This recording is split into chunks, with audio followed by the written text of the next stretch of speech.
Yo, what is going on with the viewers of the tube? Tyler here of chicocrypto, and I'm not in Chico. I'm actually in Berlin at Polkadot Decoded. And right beside me, I have a very special guest. I have one of the founders of Kilt Protocol, Ingo, with me. Very nice to have you, Ingo. Yeah. Thanks for having me. Of course, man. If you guys didn't know, I am big on decentralized identities. I have been probably one of the first YouTubers talking about them, and Kilt is moving full speed forward with this. So, for my viewers who aren't up to tune with Kilt, could you give a 5-minute elevator pitch of what you guys do? All right. So, first of all, what is identity? So, when we think about physical identity, like we have it today in the physical world, it always starts off with what we call an identifier. This is, for example, your face, this is your fingerprint, this is your signature. These are things that are not given to you by any company or government or so. You made them yourself, right? And with those identifiers, you can identify yourself, but this is not the whole identity. To have it an identity, you have to add things, and these are called credentials.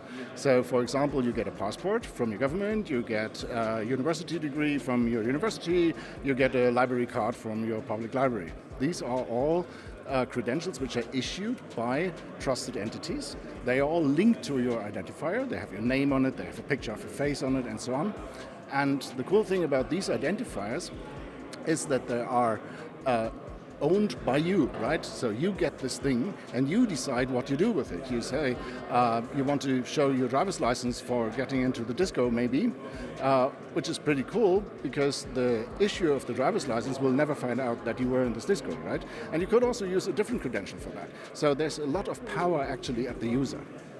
And in the internet, we lost this power because now, with the Web 2, we have basically all the internet identities in some big American companies, basically. And in Web 3, with Kilt, we try to change this. We take the model of the physical identity and put it onto the internet. So the first thing that you do, you generate an identifier. You do this alone on your computer, very locally. It's not given to you by Kilt or by anyone. You have your identifier. And then you can go to different issuers and get your verifiable credentials. And they're stored again on your computer. And you decide if you want to go into this website for logging in, for example. You can decide, okay, I show this credential, but only for this purpose. Yep. So this is basically what Kilt is all about. Okay, so one thing I really like about Kilt is how you guys structured your parachains. You guys are using the same token across Kusama and Polkadot. So could you explain your tokenomics a little bit further and why you guys did this? So why we did it is that we actually had the feeling if we first go on Kusama and issue a token there, then people will maybe buy this token, and then they will, and then they have to buy another token there, and then there's always a risk that you neglect one of the projects, and this is not nice for the people actually. So we thought, let's first go on Kusama and then have the identity system mature there and have the first big users on it and so on, and then when it's matured, take the whole blockchain basically and move it over to Polkadot for additional security. Yeah. That is the idea. That is the idea. So let's talk a little bit about differing use cases for NFTs. You're going to be speaking on stage here in a little bit, and one of the main topics is about NFTs and identity. Could you dive deeper into that? Yeah. So what I explained before was person identity, right? Or how I identify a person. But there's not only persons in this world, there's also things, and then there's also virtual things. Yeah. And of course, those things can also have identities. So you can identify an NFT with something that we call an asset DID. Which includes things like which chain it is on, which type of NFT it is, the NFT ID, the contract ID. When you put all this together, you can actually clearly identify one NFT which then cannot be counterfeit. And when you have this and you have it on chain, what you can do then is that you can issue credentials to this thing. And this makes it really, really valuable. So I think it changes a lot in the NFT ecosystem, because NFTs then are not just let's say JPEGs, they can have a purpose. For example, you could have a land registry based on NFTs, because the land registry or notary services just issue credentials to certain NFTs who say this represents the ownership of a house in London. And then if this NFT changes the ownership, then also the house changes the ownership. So you can do a lot of things with that. And there's tons of use cases. I'm going to show some of the use cases today. So you guys, they are here at 5 p.m. This is Berlin time. So if you guys are going to be watching at home, this will be pre-recorded, and you can see Ingo's speech here where he dives deeper into this. So one thing I've been hearing rumors about is a certain large enterprise that you guys may be doing some things with. Could you talk a little bit about it, and not necessarily spill the name, but what you guys might be doing? Actually, we're doing quite some things with big enterprises. What will probably come up in the next couple of months is something about KYC, because there's a huge need for that in the crypto ecosystem, but also outside the crypto ecosystem. So regulation is coming to DeFi and things, right? And this gives a huge need for DEXs, but also for other decentralized platforms or projects to actually somehow identify their users. And they don't want that, because they don't want to store data, right? They are on blockchains, they hate storing data, and they hate taking the responsibility for the user data, because there's things like GDPR around, right? So wouldn't it be nice if we had a huge company which is trusted by basically many enterprises, governments, and so on, which issues a KYC credential to you, which you then have on your computer, of course, and that you can use for logging into different services, but you don't have to share all your data. You just have to share that this credential was issued by this big company, and that you are, maybe not from the US and not from China, because you want to, take part in ICOs. And that you're over 18 maybe, but nothing more. And that would be quite convenient for the DEX, for example, because they would actually be sure that they deal with someone who is the right person, or is a legitimate person, but they don't know who it actually is. But as in this credential, there is a certain number which represents this person in the database of the big company. If the SEC or ever should have a problem with this person, they wouldn't go to the DEX. They would take this number out of the blockchain and go to the big company, and the big company could say, "This is Tyler." Yep. Awesome. So you said in a couple of months that we could be seeing this come out into production, or will the announcement be coming in a couple of months? Well, the current planning is to actually be on the market in October, but computer scientists, they always take a little bit longer than you expect, so I would say we will see that live this year. This year? Yes. Awesome to hear. So, since we're at Polkadot Decoded, why did you guys choose Polkadot and the Kusama ecosystem to build on top of? Yeah, so actually when we started looking into identity, we first, of course, said, okay, maybe we can make it as a smart contract. And then it turned out that wouldn't work because smart contract, like on Ethereum, they have different prices for every transaction, and that doesn't really work in identity. It has to be really cheap. Identity transactions must be cheap. So it was pretty clear we have to build our own blockchain. So in 2018, there were not too many frameworks out there for building blockchain, and we chose the one which has had the nicest persons and the best technology, I would say. And so technology was really extremely important, and person came actually later. That was apparently Polkadot because they were the furthest, and I think they still are. So when you look at all the things that are happening here, which are introduced now about decentralization and stuff like that, they are far ahead of all the competitors. And having this as a fundamental groundwork for us speeds us up enormously. And then it turned out that there's a nice building community which emerged around that, and this is so valuable for us because we have no shillers, no idiots around here. It's all people who actually build software, and this is absolutely fantastic because you can always work with those guys. You will always find synergies, and you can make great projects together. And this is the whole idea behind the Polkadot ecosystem, right? We are building small purpose chains. So Kilt is just doing this identity stuff, right? We don't do smart contracts. If you want smart contracts, go to Moonbeam. Yep. But we work together, right? And we are connected via XCM, so you can have the full power of a huge system with many, many different blockchains which don't block each other because they're not competing for the computing power of the main chain, right? Exactly. So this is actually quite a good idea. So we're happy. Yeah, no, I am very blown away by the collaboration I'm seeing between the Polkadot projects. I've been to other conferences, I've been to other hackathons, and it always seems like there's a bit of competition between the entities, the different entities. And with here, example at Odyssey Momentum's hackathon yesterday, everyone was working together to try to solve complex problems, Yeah. It's very cool to see. So the next question I have regarding, your project is, are you excited for the cross-chain messaging XCM that was just implemented a month and a half ago? Mm-hmm. Yes, definitely. We're also going to use it and going to implement it.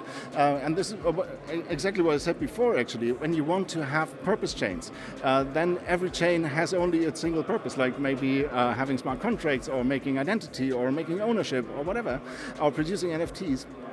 And as they work together, you can view them as a whole ecosystem, and you have only one touch point in that. So you can use, for example, a Moonbeam application, which is built on Moonbeam, which also, and then the Moonbeam chain uses the Polkadot chain, the Kilt chain, and you don't need to buy the Kilt tokens or whatever. You just use the whole cascade of underlying parachains with just tapping into one. This is fantastic for the builders of dApps. Very, very easy to use. Of course, you could also connect to all the chains, but that's a little bit complicated maybe. People don't want that.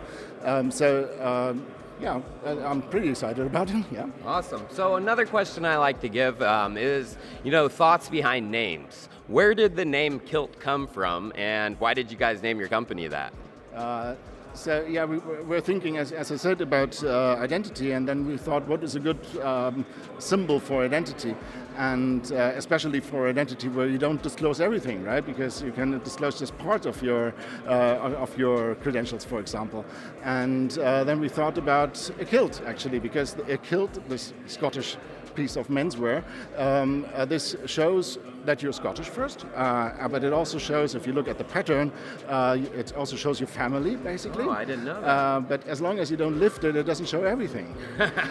Yep. And then we said, this is actually a nice name. And then we looked at domains and said, yeah, Kilt.io actually is not too expensive. Let's buy that. Nice, nice. No, that's a great story behind that. So my final question for you is, what are you most excited about, in the next 6 months, year, and even 5 years down the road? Oh, wow. So I think what I'm excited about is what's going to be the next big thing. And I have a feeling that the next big thing around everything crypto and blockchain will be actually adoption and purpose. And this is because in the last 2 years or so, we have seen a lot of things which had not so much purpose, actually. Yeah. And it's still somehow made a big fuss. And I think in the next 1 or 2 years, we will look very much more into the utility of projects, and we will look if they were actually adopted by people, by industry, and so on. And we will see a shift in value. And this is very much in my interest, because when we started, like in 2016, thinking about Web3 and things like identity or digital identity in the internet, we were always thinking around purpose things, and then we somehow it got distracted in the last years, my feeling. And I think we will go back to that. And this is very exciting for me, because I see that we have now the infrastructure for the Web3, which is there. It's not only Kilt, of course, it's also Filecoin, there's Polkadot. There's a lot of things which are there. Also Moonbeam, a lot of great things which are needed to build a new web. Yep. They are now here, They weren't here like 2 years ago, but now they are here, and now we can start building on top of that really useful and purposeful things. And this is going to be really, really interesting how this actually connects with the real world. Yeah. And this connection to the real world we have been talking about like 10 years now, and now it's probably going to come. Yeah, well, I'm excited because I've always said to my viewers that real world applications for, DeFi are going to go beyond, just yield farming. We are actually going to see tokenized housing. We're actually going to see tokenized assets, real world assets, and you guys are going to be a big part of that. So I have a prediction. We are going to see an identity token kind of wave, like NFTs had their, hype wave. We are also going to see an identity wave. And that will be coming at the start of 2023. I'm guessing right now. Okay. Awesome, cool. Ingo. Thank you very much. No problem, Ingo, and thank you for being on the channel. And everyone, all links for Kilt are in the description if you want to learn more. And I'll also post Ingo's talk today for Polkadot Decoded down there too. Thank you. No problem. Hey yo, what's going on with the viewers of the tube? Guess what I have? A very special interview for you guys today. I have one of the top up and coming projects on the Polkadot Kusamaverse. And right here I have Rube sitting with me, the CEO of Odyssey Momentum. Rube, very nice to have you here. Thanks for being with us and having the opportunity to have a good conversation on the Kusamaverse. Yes, I can't wait, you guys. So if you guys didn't know, we are at the Odyssey Momentum Hackathon right now. We have a lot of their devs around trying to solve some of the biggest problems that Kusamaverse and Polkadot face. So for viewers who don't know about Odyssey Momentum, could you tell me a basic breakdown of what you guys are? Yeah, so I think it's good to take a short step back where we're coming from, because that led to Momentum. So we were organizing the biggest Web3 hackathons in Europe with 2,500 people there for years already. Then COVID hit, and obviously we couldn't get 2,500 people from 60 countries in one big factory hall all together for 48 hours. And it was not your average, let's say, here's a couple of bounties, go fix them hackathon. It was really like trying to see how Web3 makes sense in solving real-world problems in supply chain, logistics, healthcare, public services, energy, etc. So you bring together a lot of different companies, a lot of different teams, over 100 teams would participate, and you get them all collaborating. So how do you do that online? Well, you don't do it in Zoom, you don't do it in Discord, right? If you look at other 3D environments, they have little utility. So you cannot actually do much there, let alone collaborate within this ecosystem, right? And so that led to the creation of Momentum, a new software technology to enable 3D collaboration in the browser, right? And so it's not just creating a 3D world, it's adding the utility in such a way that it enables value creation. So basically applying massively multiplayer online gaming to collaboration and value creation. Oh, wow. Yeah. Wow, so you guys are more than, just a metaverse project. You have a much grander vision. And that vision is already starting to come to life, correct? Yeah, we're at humble beginnings, I would say. Let's face it, the metaverse is bullshit if you're not solving a real problem, right? So when we were creating Momentum, I never heard about the metaverse. It was only after we created it that I was like reading about this metaverse, and I go, that's what we're doing, basically. Exactly what we're doing. It's kind of, because a lot of this is about gaming, right? This metaverse stuff. But and then our mission has always been unlocking the collaborative superpowers of human beings. And then the question was, when we had Momentum, the stack, what if we could scale this massively, right? Not within the institutional paradigm, but within the paradigm of Web3, where we are creating a completely new, let's say, operating system for our society with new economics, new governance, new forms of ownership. And can we create a social experience layer that gets all the people, the projects, the initiatives, and the action itself together. So you move beyond the conversations you could have on Discord towards an action space where you could actually make things happen and meet people and instantly create value with them. Yeah. Yeah, so what is some of the biggest value you have seen created, within your initial deployments? Oh, wow. So, for example, there was we had a track in our 2020 hackathon with the Ministry of Defense in the Netherlands. And a team from the US, Fennel Labs, created a protocol. They're a Dotsama team as well, by the way. But they created a protocol. It's basically a translation of the white flag protocol on Polkadot, on Substrate. And so it enables you to build peace. So use all the stakeholders of the Ministry of Defense to actually build peace. And remain peace. So it enables a lot of people on the ground to signal to each other crucial information that defines a peaceful situation, which can be very different if you're living in, let's say, Lebanon or Mali or just at home where we live in the Netherlands or in the US. What it means to be at peace has a different context, different information points, etc., etc. So then the cool thing is the team was in America, and the stakeholders from the Ministry of Defense were in the Netherlands and all over Europe, and they were together in the same space collaborating, right? And it was also good to see that people who were coming in from other tracks were contributing to such an idea, right? Wow. And so this is one of 100 teams that were operating in the same space.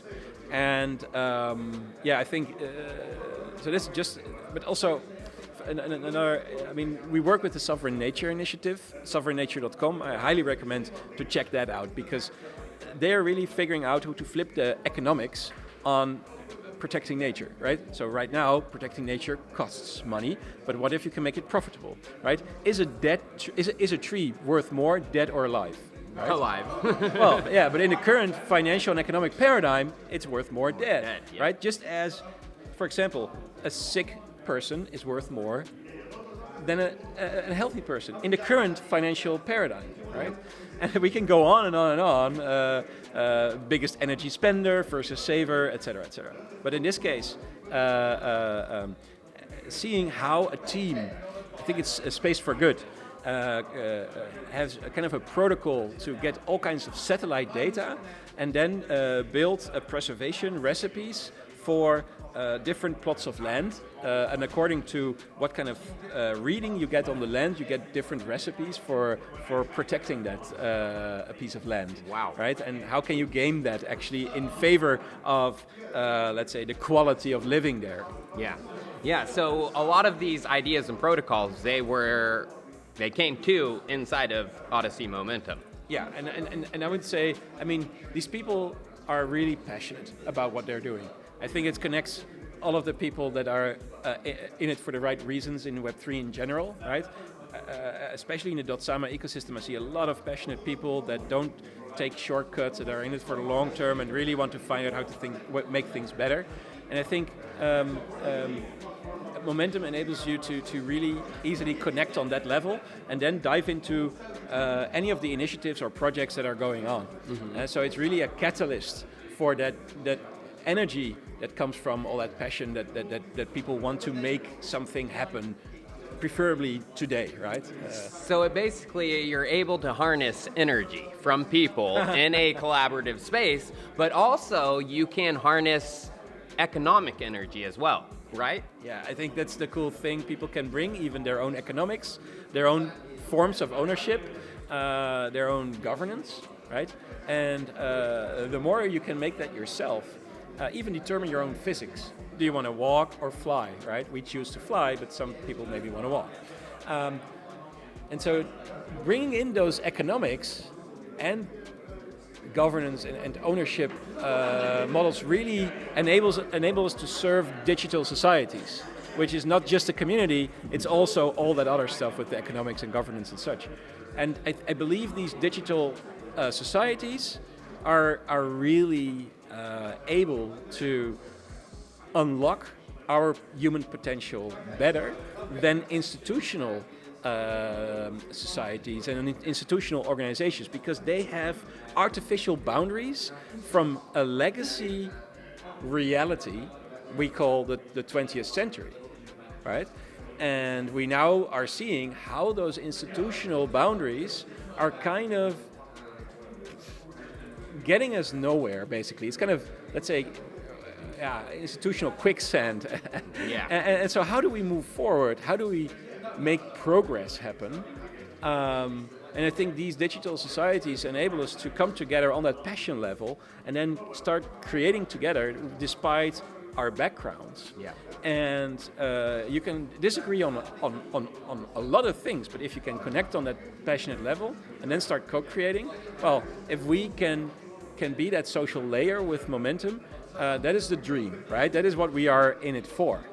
Where we are now with the Kusamaverse is that we have built a 3D home for the Kusama ecosystem, where you can see the relay chain, the blocks being validated. It's all real data, no fake animations there. You can see all the validators of the active set. We have special spaces for the operators, the independent operators, so that you can see how do they operate. Some of them host Ask Me Anything sessions, or so I think like 30 or 40 of them having their spaces there already. The parachains have their own spaces, and there's all kinds of communities like Chaos DAO, Polka House, but also like Nova Wallet. Those teams have spaces there as well, and so you can really easily connect with them all within the same space. We have launched this on the 24th of May, and last Friday, the council voted in favor of our proposal for the second milestone. It was a 8,500 Kusama proposal, so it's quite a scope, and we're very grateful for all the community input and all the people that have contributed to the proposal, so that we can expand this Kusamaverse with really the features you want to work with. I mean, this first milestone was more about doing a first step, a modest, humble first step, and now we go into next gear. And this is also why we are here with the hackathon during Decoded in Berlin, to work with the community, because they make the magic happen. In the first place. The devs do. The creators, the builders, but also, I mean, with NFTs, we're getting the artists in as well, right? Yep. The creators, people like yourself, and you see with the creators and the artists, you see even more people coming in, right?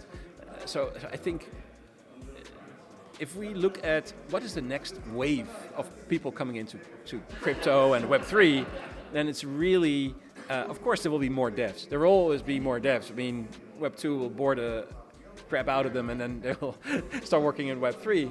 But I think if you can get the creator economy in, right, and everything that needs to be used or consumed needs to be created. So whether it's creating policy or art or music or software, everyone should be able to create.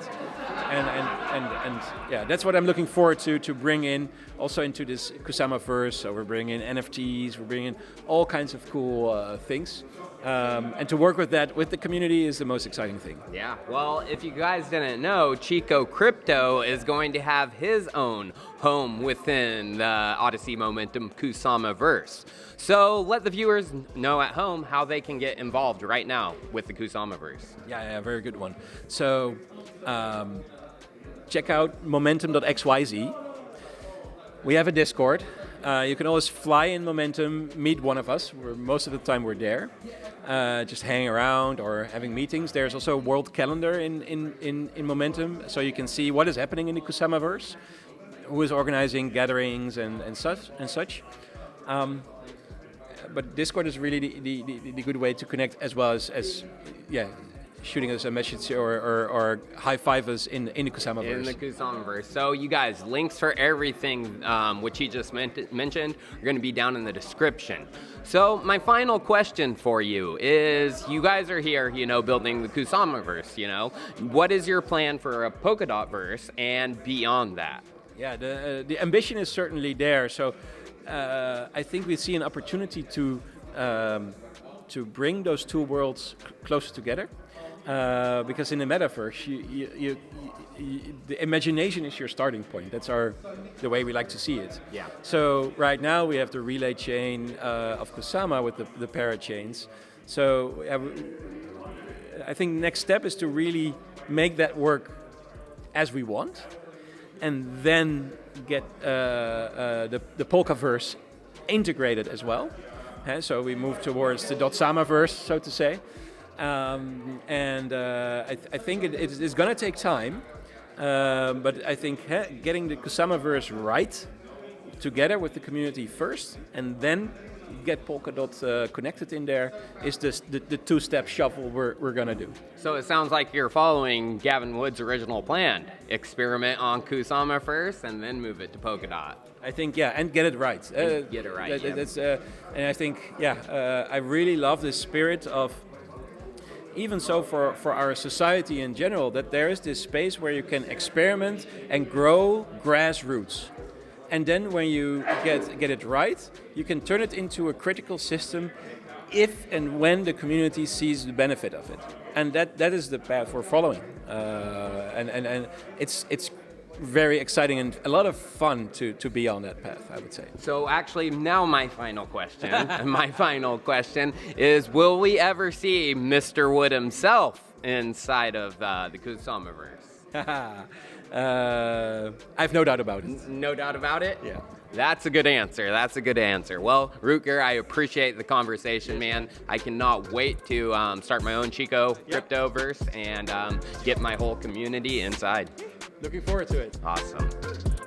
Yo, what's going on with the viewers of the Tube? Tyler here of Chico Crypto, coming to you guys once again with a great interview. I have one of the co-founders of the Bitgreen project, Adam Carver. Thanks for being on the channel, man. Yeah, I'm excited to be here and have this interview with your community. Awesome, awesome. My community is gonna love it because my community is really focused on sustainability. I'm one of the first people to really talk about sustainable crypto projects. Yeah, so where did that originate for you? I'm curious. I actually started my sustainable journey in college. I have a minor in managing for sustainability. Right on. Yeah. I had done a master's degree at the University of Michigan in sustainable systems and environmental science.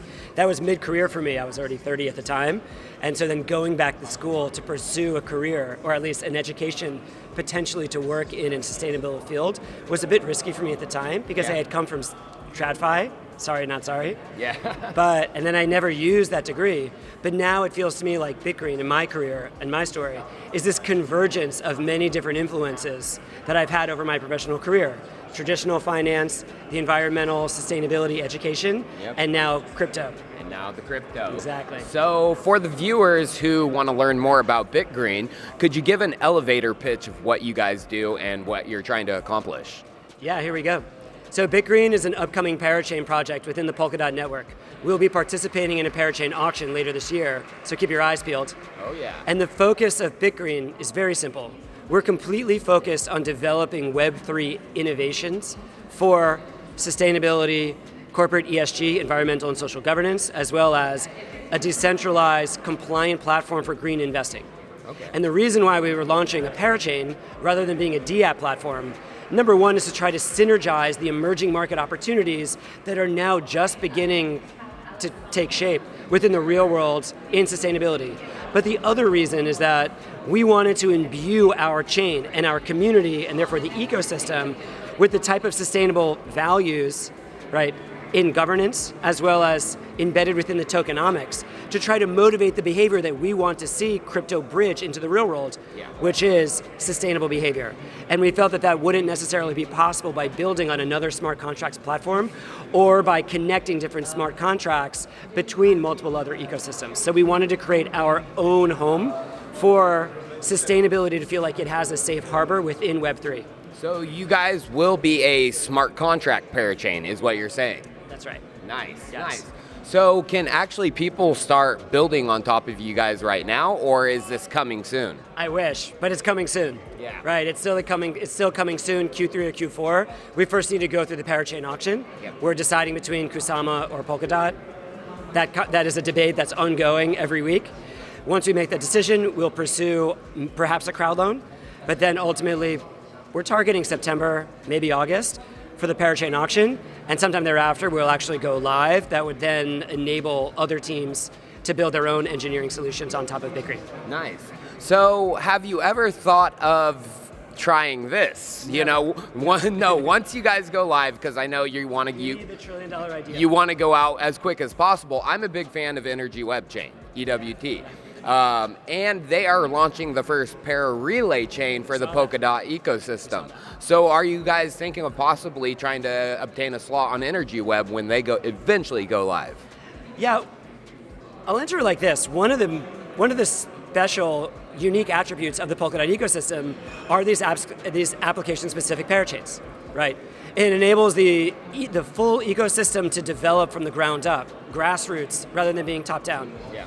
And it also enables certain teams to focus and specialize on certain areas and then develop their own parachain ecosystem around that.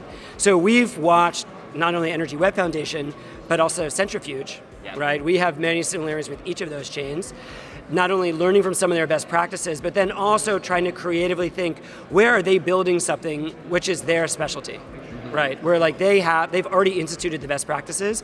There's no reason for Bitgreen to recreate the wheel. Yeah. Right, we should focus on some other area that's not yet been pioneered, and then just through cross-chain messaging, interconnect with those platforms. Awesome. Yeah, that sounds like a great idea and a great plan Yeah, I forward. think it will benefit everybody in the ecosystem, not only other development teams, but frankly users, right? Users of chains, so that they can make a very easy decision, like where should I have some activity? Yeah. Right? So if I'm looking to do like tokenized carbon credits, or I want to finance that project, maybe that's Bitgreen. Or if I want to finance a renewable energy facility in sub-Saharan Africa, I know that I can go to Bitgreen because they have this compliant framework for issuing digital securities and then tokenizing them. But if I want to do like other projects that perhaps relate to what Energy Web Foundation is doing, or Energy Web Foundation, right? Yeah, I had it right first time. Yep. Jet lag, right? No or worries. what Centrifuge is doing, or other teams, right? Or EVM compatible, right? There are other teams who are innovating on those type of product specifications that we don't need to recreate, and we don't need to dedicate resources toward those goals. So you were talking a little bit about carbon credits. So what is your guys' goal with transforming the carbon credit market? Well, if you look beyond just Web3 and what the block space has done for carbon credits, there are a tremendous amount of projects in the world that never get started. They don't get off the ground because of certain frictions that are endemic to the industry. Yeah. One is that the actual lead-in time to start a high-quality carbon credit conservation project could take 18 to 24 months. Yeah. Bureaucracy, red tape, middle layers, it needs upfront project financing that many indigenous and local communities who live on these delicate lands don't have themselves. Like, they're not sitting on $300,000 to go through a 24-month process to then be able to issue carbon credits. So one innovation that Bitgreen can bring to the market is that we would like to facilitate carbon project forward contracts, meaning that the community would provide catalytic capital toward these communities that enable them to then go through this type of legal tenure process to establish their legal rights, and then go through a carbon audit establishing the biodiversity as well as the carbon that is being sequestered and conserved in the land. Then they go through a verification process that then enables the carbon credits to be issued and then sold on top of Bitgreen. Other things that Bitgreen can do so well, number one is like really capture and convey that human story and the essence of what's happening on the ground. We're working with this community in Peru, an indigenous community. They have an incredibly compelling story living on this Amazonian rainforest that's continuously under threat from illegal loggers, miners, narco-traffickers. Right now we were recently speaking with them. There's a palm oil company that's trying to bribe the community to fell the rainforest, to plant palm oil trees. We can tell this story, right, through not only our website, we can tell it through blockchain databases by interconnecting with satellite and remote sensing technology. We can identify the amount of carbon being sequestered on a 10 by 10-meter plot anywhere throughout the rainforest, right? Oh, yeah. We can then imbue and embed like rich media and other social privileges in the actual NFT, which is the tokenized carbon credit, Yeah. right? So in that scenario, it's both a superior and more efficient process, but it's also a superior product, because that tokenized carbon credit is now not merely a row within an Excel spreadsheet that like some person manually changes and monitors. Yeah. But instead, it's not only immortalized on the blockchain, but that NFT now suddenly can be a gateway to an entire story or privilege for the holder to have. Or maybe there's art and other media that's also programmed within the NFT that has its own intrinsic value that perhaps like is basically some type of collectible that other individuals or collectors may want to purchase over the web. It's like we're just at the very, very beginning of taking that real world tangible asset, digitizing it, putting it on chain, and then once we have that composable, programmable contract, then allowing other engineers and teams to do with that what they will to then create even more economic value and rights around those contracts. Again, like what's amazing about this specific project, as well as the renewable energy project that we're working on in Africa, is that with the blockchain, we can take the capital that is raised via the sale of the carbon credits and ensure that that's going directly to the communities who need it most, who we are trying to affect and economically empower. Nice, nice. So how are you guys going to get this done? Let me learn a little bit about your team. Do you have any ideas? I have some. But let me find out about the team, who is involved with you guys and what are they doing? Awesome, so we have a team of 13 that split 8 developers and 5 non-technical people. There are 3 co-founders, myself, Gilad Gorin, and Dennis. I'm based in New York, Gilad is in Portugal, Dennis is based in Germany. We're a fully remote team. We have 2 other really fantastic non-technical, actually we have 6 non-technical people. A general counsel. We're highly interested and focused on being a compliant platform for DeFi, because our mission at Bitgreen is to raise $1 trillion for carbon and green financings over a decade, which is an absurd total, right? It's larger than the entire market cap of all cryptos right now. Yep. Yes, it's over a decade, but analysts estimate there's a $50 trillion financial gap between where we are currently and then hitting the milestones for the United Nations Sustainable Development Goals by 2030 and 2050. The only way that the world gets there, and for Bitgreen to get to its $1 trillion milestone, is if we begin working with institutions who will not collaborate with the non-compliant platform. Yeah. Right. So we are focused on building compliance solutions so that we can have conversations with endowments, insurance companies. A lot of that goes through our general counsel's office. Alexandra Heller, who used to do marketing at Parity, has joined our team. We have environmental experts who's been working on carbon audits and carbon credit and conservation programs for his entire 20-year career. And then we have this outstanding technical team of 6 or 7 developers, I need to count now, who are also based throughout the world. Wow. So where did this idea, come from? When did it start brewing in your mind, and why did you, So I have a recommendation. Yeah. So actually, for a long time, I've been looking on ways to integrate technology with conservation and social impact, and I just hadn't been able to find anything that I felt would truly scale. January 2020, I'm reading. It was actually January 2021. I love sci-fi. So I picked up a book named Ministry for the Future by Kim Stanley Robinson. Have you heard of it? Oh, yeah. Yeah. So it's inspired a lot of people. I actually think that it's going to be the equivalent of what the fountainhead was for the libertarian movement. Oh, yeah. For the environmental and innovative tech, entrepreneurial, environmentalist, and social impact community. So the book was published in December of 2020. I picked it up in January 2021. The book is fantastic, but it basically theorizes about a world in the not too distant future where climate change is beginning to truly affect local climates. And it's causing not only environmental degradation, but also social upheaval and violence, right? And it is the social upheaval and violence that actually spurs governments and sovereignties and multilaterals to begin to actually change policy. Yeah. And the solution that the governments come up with, that's hypothesized by the author, Kim Stanley Robinson, is a cryptocurrency that is 100% stabilized and backed by carbon assets. I read this book in January 2021. I couldn't get this idea out of my mind for several months, and I kept thinking, wondering how far away are we from this type of solution? Yeah. Because clearly climate policy is not the purview of the Federal Reserve. Legislators in the US are at a complete stalemate. Nothing's going to be done on the legislative side. So there's only room for innovation to try to actually catalyze change and community. I couldn't get this idea out of my mind. What if we can actually create a cryptocurrency whose value was intrinsically motivated by a naturally scarce resource, right? Not artificial scarcity, 21 million coins or a billion coins, or Doge, trillions of coins, right? And that is scarcity, but it's artificially driven scarcity. But nature is naturally scarce, and it's becoming more scarce by the day as we consume nature. Exactly. Couldn't get this idea, like this thing just ate away at me for months. I reconnected with Dennis, who's our current CTO, but who I had worked with on some DeFi projects in the past, just to get like a scope from him, hey, is this possible? Or how far are we away from this, given the DeFi innovation that's occurred since the DeFi spring in March 2020. And it was very clear that in order for this to happen, we would need to first begin to develop a massive inventory of real-world assets and projects that are impactful. Right? Due diligence those, ensure that they're of high quality, then tokenize them and bring them into some form of real-world asset inventory. And then, so that's actually the project that we're working on now. Then there was a few other decisions that needed to be made that were kind of consequences of this. Like, that was the culmination of this creative process. Number one, do we want to be a layer 3? Do we want to be like a smart contract on top of another platform? Or do we want to be our own layer 1 where we can have the governance and tokenomics, again, motivating that type of behavior we want? We decided yes.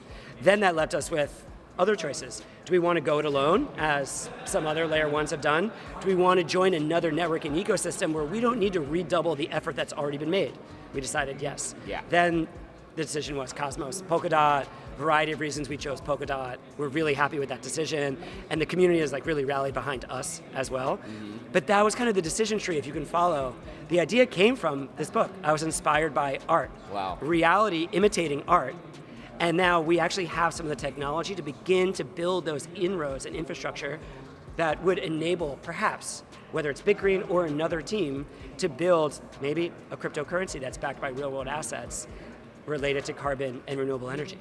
And then the decision was layer 1, layer 3, layer 1, go it alone ecosystem. No, we want to part of an ecosystem, work in coordination with other teams, and chose Polkadot. Nice. Well, I actually just put out a video about Cosmos versus Polkadot, and I am very glad Polkadot every day, every single day of the week, viewers. I completely respect the Polkadot, both the Polkadot and the Cosmos ecosystem, and there are some really important projects on the Cosmos ecosystem. I actually will give a shout out to Regen Network. They also are doing some really pioneering and groundbreaking work within the Cosmos ecosystem and carbon credits, and I think we should give credit where credit's due. And all of us are pioneering in the block space as well as in like environmental and social impact. There are very few of us doing this on crypto within the social impact space. And I don't view it as winner take all. I don't think any of the other teams do, right? You're working on stuff, whether you did that on Polkadot or even if you build an app that's competitive with something that exists on Bitgreen, like I'm going to be the second one dancing in the street when you're $1 billion company. Because like we're a peloton, right? At the end, perhaps there's one rider that stands on the platform, right, with the yellow jersey. But to get there, we all need to be riding this peloton together, drafting behind each other, and at times, like, each of us are going to be leading the pack, leading new innovation, and there are a variety of other really, really profound teams doing good work. It just happens that, like, we want to recruit them to the Polkadot, Kusama ecosystems, and Bitgreen exists to help facilitate that bridge. But we should give credit to where credit's due. And Cosmos is doing some great things. I just, it makes sense for projects if they don't want to share their, create their own security, which they have to do on the Cosmos chain as of right now. Why not just go to Polkadot? Like shared computing power on the Polkadot and Kusama ecosystems was huge for Bitgreen. Like it was one of the reasons why we joined. The ability for us to just hit the ground running and build the products that we want to build without worrying about shared security and validation. And also knowing that basically these sharded chains can scale and support the type of throughput that Gavin has within his vision was like extraordinarily compelling for us to make the decision to be within the .sama ecosystem. So my last question for you is actually regarding what are you guys going to be up to in the next 6 months, year, in even 5 years? What should people expect? Yeah, well, I can't give out those secrets just yet, but maybe in another interview we'll do that. Yeah, that'd be great. All right, so we are like focused right now on getting the blockchain out the door. Yeah. Right. In order to do that, we basically developed the chain itself. We're now focused on like, what is the marketing offensive that we want to run, and then making a determination to be on Kusama or Polkadot, going through that parachain auction Q3, Q4, immediately flipping the switch on the chain, and then what people will see, number one, there's going to be a surprising app that nobody's done before within the entire block space that is not environmental at all, but it's focused on human betterment. And something that's like very near and dear to me. So really? Maybe I'll roll that out with you. That would be great. Cool. And then on the environmental side, we're immediately going to flip the switch on our carbon credits marketplace. So that's a technical framework, both for taking existing carbon credits, tokenizing those, allowing them to be exchanged on chain, as well as project financing new high quality projects. Yeah. Right. This project that I referred to in Peru, that I also spoke of during my New York talk at Polkadot Decoded yesterday, introduces that project if people are interested. After that, what we're hoping to do before year's end is also launch our debt marketplace, which will be a compliant marketplace for issuing digital green bonds. And the first project that we're working on with a consortium of high-profile family offices is a $100 million renewable energy project in sub-Saharan Africa, in a country where 75% of the population lives without electricity. Only 6% of the rural population have electricity. So what do? They burn wood for fuel to heat cook stoves and provide light. So there are like public health issues with that, environmental issues, it implicates their social impact. So we are hoping that we're able to get that bond marketplace off the ground, and we're going to look to be offering, basically bringing a syndicate to co-invest alongside these family offices that are household families and entrepreneurial families. And then providing an opportunity for people to invest stablecoin, which will likely be AUSD. So we're working with another Polkadot team, Akala, on that, into these smart contracts. Then the stablecoin gets invested off-chain to build this renewable energy facility in Africa.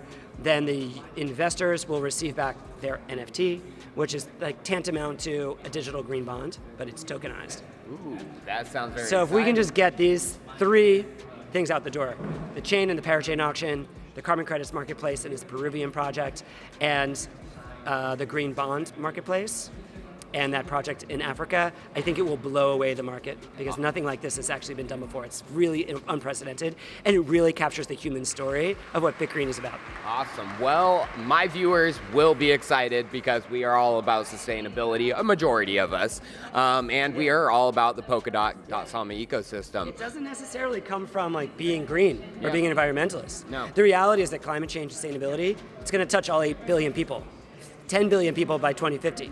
Right? The last 50 years, in terms of how industry operated and regulation, will not translate to the next 10 or 20 years. No. So, even if you're not green or you don't believe in carbon credits, like regulatory regimes are changing. The way that businesses are doing business, that's going to change. So, if you have a project in the ecosystem and you're thinking about building in a variety of different industries, just paying attention to what's happening with ESG is going to be critically important. Oh, I agree, 100%. Yeah. So you guys, watch out for their parachain auction. You said Q3, Q4 of this year? Yeah, we're hoping Q3. Q3 you guys, so you guys hold Kusama and Polkadot, so a lot of you will be able to participate in that crowd loan. Everything for Bitgreen is down in the description, and Adam, thank you so much for awesome. being. Thanks for making time. No problem. See you all. Peace.